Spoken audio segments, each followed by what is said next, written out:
Tips kumpul duit untuk beli rumah. Tengok video ni sampai habis sebab saya nak kongsikan cara paling mudah dan efektif untuk simpan duit sebagai deposit beli rumah.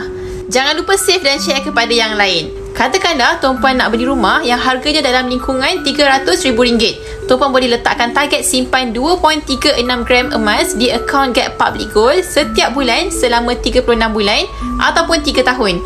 Cukup 3 tahun, tuan-puan akan ada jumlah emas 85 gram ataupun 20 dinar. Harga 20 dinar hari ni sekitar RM32,000. Sejarah 20 tahun menunjukkan harga emas naik secara purata 10% setahun. Emas sama seperti hartanah adalah aset dengan appreciation value yang mana nilainya meningkat setiap tahun.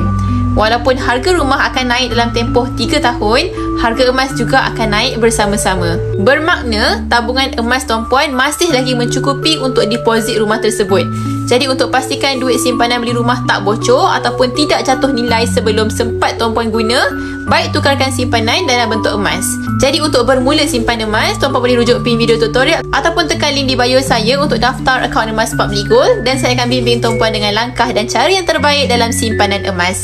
Teruskan follow saya untuk dapatkan ilmu mengenai emas dan keuangan.